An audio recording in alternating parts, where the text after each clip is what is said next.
Assalamualaikum warahmatullahi wabarakatuh. Perkenalkan, nama saya Aziza Dinda Husna, NIM A510200097. Di sini saya akan menjelaskan mengenai Research and Development tentang model pembelajaran Azure.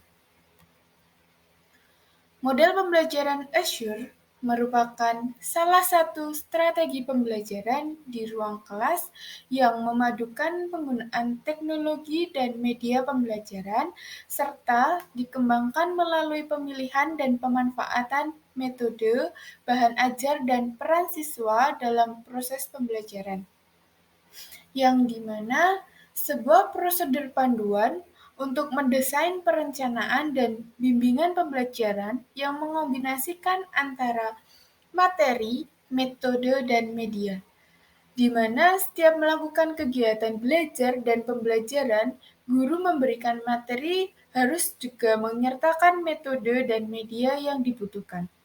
Hal ini akan membuat siswa menjadi lebih aktif dan kegiatan belajar siswa juga semakin lebih efektif. Model desain pembelajaran Azure ini digunakan untuk menetapkan pengalaman belajar yang dapat membantu siswa dalam mencapai kompetensi yang diinginkan. Model pembelajaran Azure dikembangkan agar dapat digunakan oleh guru, instruktur, dan pelatih dalam kegiatan pembelajaran, khususnya yang memanfaatkan media dan teknologi di dalamnya. Selain itu, pembelajaran ini juga bersifat prosedural yang dibangun untuk menciptakan program pembelajaran yang efektif, efisien, dan menarik. Kemudian di sini ada kelebihan dan kekurangan dalam model pembelajaran Azure. Kelebihan model pembelajaran Azure yang pertama, ada lebih banyak komponennya dibandingkan dengan model materi ajar. Komponennya antara lain ada analisis pembelajaran, strategi pembelajaran, sistem penyampaian, penilaian proses belajar, dan juga penilaian belajar. Kemudian yang kedua ada sering diadakan pengulangan kegiatan dengan tujuan evaluasi. Kemudian yang ketiga yaitu mengutamakan partisipasi pembelajaran dalam point require learner partisipan sehingga diadakan pengelompokan kecil seperti pengelompokan belajar mandiri dan tim, serta penugasan yang bertujuan untuk memicu keaktifan peserta didik. Kemudian yang keempat, guru wajib menyampaikan materi dan mengelola kelas, sehingga serta mampu memanfaatkan media, metode, bahan ajar secara optimal. Kemudian yang terakhir, yaitu modal pembelajaran sangat sederhana dan dapat diterapkan sendiri oleh guru. Selanjutnya yaitu kekurangan model pembelajaran Azure. Yang pertama ada tidak mengukur dampak terhadap proses belajar karena tidak didukung oleh komponen suprasistem. Kemudian yang kedua, adanya penambahan tugas dari seorang pengajar. Kemudian yang ketiga, perlu upaya khusus dalam mengarahkan peserta didik untuk persiapan kegiatan belajar mengajar. Nah, di sini juga ada langkah-langkah pembelajaran Azure. Yang pertama yaitu ada analisis karakteristik siswa atau analis learner karakteristik. Yang dimana langkah awal dalam pembelajaran yaitu menganalisis siswa. Tujuannya agar guru dapat mengenali karakteristik siswa yang akan melakukan proses pembelajaran, yang dimana setiap siswa itu memiliki karakter yang berbeda-beda, sehingga guru tidak bisa menyamaratakan karakteristik semua siswa. Kemudian yang kedua yaitu stage perform objektif atau menetapkan kompetensi, di mana guru menentukan tujuan sesuai dengan silabus ataupun kurikulum. Tujuannya untuk merupakan penjabaran dari kompetensi, pengetahuan, keterampilan, dan sikap yang akan dimiliki oleh siswa setelah menempuh proses pembelajaran. Ini juga mempengaruhi pada proses evaluasi serta hasil belajar siswa. Kemudian yang ketiga yaitu Selection Methods, Media, and Materials atau memilih metode, media, dan bahan ajar. Di mana ini guru harus pandai untuk memilih metode, media, dan bahan ajar yang sesuai untuk siswa. Kesesuaian ini juga dapat dilihat dari karakteristik siswa dalam memilih juga mempengaruhi keefektifan, efisien, serta daya tarik siswa dalam proses pembelajaran. Kemudian yang keempat yaitu ada Utilize Materials atau pemanfaatan bahan ajar dan media pembelajaran.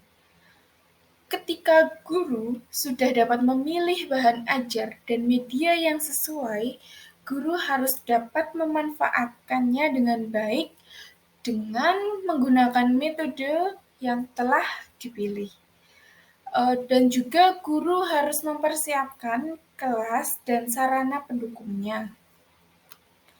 Kemudian yang kelima yaitu require learner participant atau melibatkan siswa dalam proses pembelajaran, yang dimana proses pembelajaran akan berlangsung secara efektif, efisien, dan memiliki daya tarik ketika siswa ikut berpartisipasi dalam proses ini.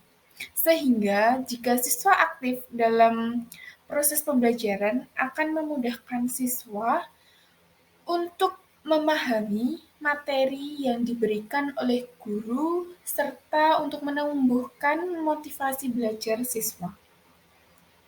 Nah, kemudian yang terakhir yaitu evaluate and revise atau evaluasi dan revisi. Setelah melakukan proses pembelajaran, selanjutnya akan diadakan evaluasi dan revisi yang tujuannya untuk menilai efektivitas dan efisien program pembelajaran dan menilai pencapaian hasil belajar siswa.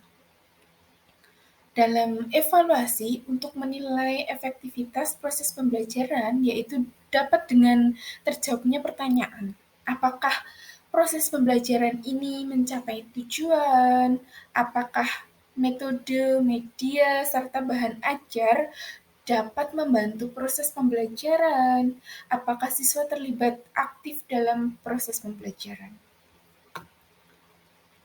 Nah, selanjutnya yaitu ada perbedaan yang menonjol dalam model pengembangan R&D ini. Yang pertama yaitu ada model 4D, yang dimana model pengembangan 4D ini memiliki 4 tahap. Yang pertama ada define, design, develop, dan disseminate. Atau yang biasa dikenal itu yaitu pendefinisian, kemudian ada perancangan, kemudian pengembangan dan penyebaran atau yang biasa disingkat sebagai 4P. Selanjutnya yaitu model PLOM, yang dimana dalam pengembangan model PLOM ini terdiri dari 3 tahap. Tahap pertama yaitu tahap penelitian pendahuluan atau preliminary research. Kemudian tahap yang selanjutnya yaitu tahap property atau prototyping phase. Kemudian yang terakhir ada tahap penilaian atau assessment phase. Selanjutnya ada model design research. Pada desain riset ini ada beberapa langkah, halnya dalam proses perancangan pendidikan atau educational design yang ada beberapa, yaitu yang pertama ada analisis, kemudian ada perancangan, kemudian evaluasi, serta revisi yang merupakan proses siklikal yang berakhir pada keseimbangan antara yang ideal dengan prakteknya. Kemudian yang terakhir yaitu model Azure, yang dimana ada beberapa langkah-langkah dalam model Azure ini.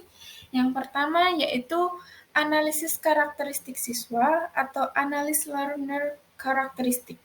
Kemudian menetapkan kompetensi atau stage perform objektif.